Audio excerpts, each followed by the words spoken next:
I called this presentation Content Marketing, You're Doing It Wrong. I'm not taking a dig at any brands or advertising today, maybe a few, but just to demonstrate a couple of points that I want to make. So we all know we live in a world where everyone's a content creator. We all create content every day. We post on Facebook, we post on LinkedIn, and we chat and all these kind of things. But how do we know we're doing it right? And how do we know that we're achieving what we want to achieve with that content? Because when anyone's a content creator, you get content like this. This Turkish butcher flamboyantly sprinkling salt, suddenly getting global fame. But then you also get content like this from Nivea, who clearly didn't think out their messaging very clearly. And they got a lot of backlash about this positioning that they took with this ad. So I think it's really important for us to kind of understand what potentially could go wrong, and what potentially, are some things to think about to make sure that your content stays on track. I want to give you a quick example firstly. So we'd all remember this incident, United Airlines dragging the doctor off the plane. And we also all remember United Airlines' initial response, was they didn't want to take any blame. So this received a lot of negative feedback. A lot of people felt that the CEO didn't handle it very well, clearly not an example of great crisis management at the time. What was really fun to watch was all the content that came out from people about the incident. And this ruled the internet for about 3 weeks afterwards. Fight Club class in United Airlines and changing all their taglines and all these kind of things. So that was really fun to watch. But then what was also even more fun to watch was that competitors started to hijack that conversation. Saw an opportunity to leverage their position. Emirates created a specific video about flying the friendly skies. And that was also interesting to watch as well. So I think, some learnings in that particular scenario where, yes, crisis management is important, and we all should have a plan, but I'm not here to talk about that today. But what's interesting is that how we share, create, consume, and think about content has really changed, and really changed the way we do it personally, but also brands should have to think about how they need to do it for their own marketing tactics. So how do we think about the new rules of engagement? Number one, brands are no longer in total control of what they create, in the example of United, right? So we have to think about letting go a little bit and having faith in your insights and your idea that it will get positively shared. And secondly, we know content can be created by anyone and anything. So how do we make content great again? In the past, we could just create a 30-second TVC, buy some spots on the top program, and you'd be done with your content marketing. And now we have to think really carefully about single individual pieces of content that potentially could contribute to an entire story of your brand. Also, in the past 15 years ago, if you were around in digital 15 years ago, Google was practically begging us to create content. We had to create content and landing pages to be able to come up on Google search. So that kind of perpetuated a behavior of quantity over quality, right? And now with algorithms and social media and all these things, quality is the most important thing. Because if you don't have quality, then you're not going to get engagement. So the very first thing, and going back to basics as a marketer, is to create quality content, we have to first seek to understand, to be understood. And this actually just goes back to understanding your customer, understanding your consumer. What are the insights from that?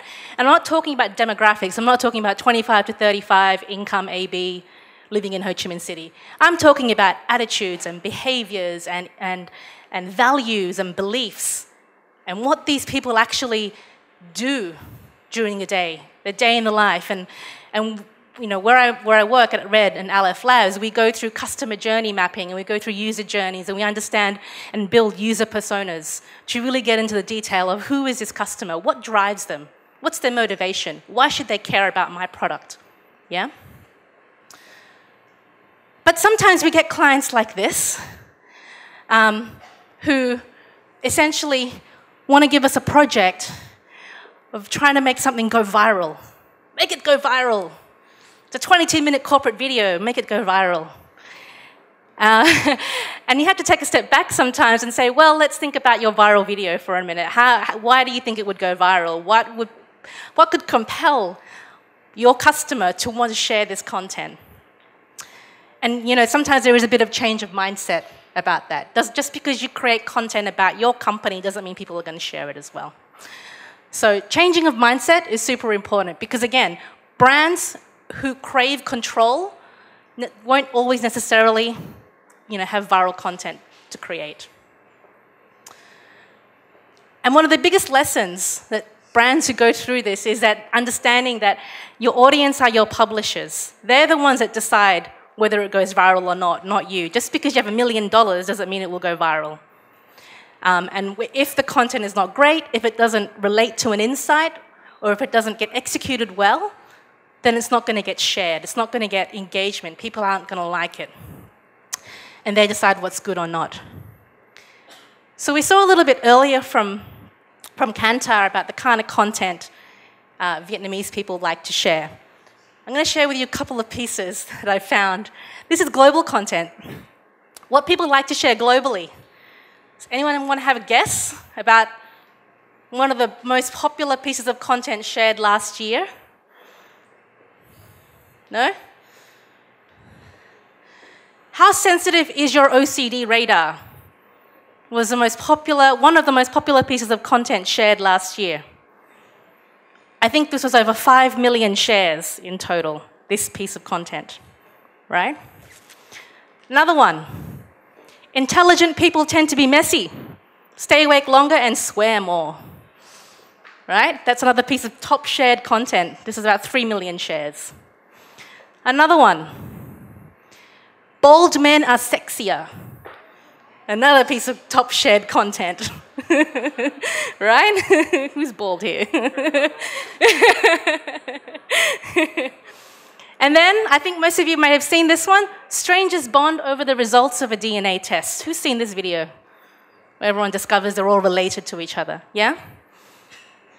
So what does this actually all mean? All this content. Interesting to note that we have a trend here. People share stuff that they identify with, that shows what it is to be like them. And this is essentially what social media is about. I'm putting myself out there. This is who I am. This is a statement that I align with. This is a value that I identify with. And that's one of the most powerful pieces of content that you can create as a brand, is to let people relate to you or what you stand for. So how many of us share things like, environmental issues? We share that. Political stance, we share that. We might share, social issues or something to do with animals, right? All of those things that we share reflect back on who we are. And to a brand, it might not necessarily come immediately what that strategy might be, but I believe that every single brand and product has something to add to that story or to someone's story in terms of creating content that relates to them that they can share. So kind of the top 4 categories for content. Science says stories. So science says this, science says that, the bald men sexier story. That's kind of one example.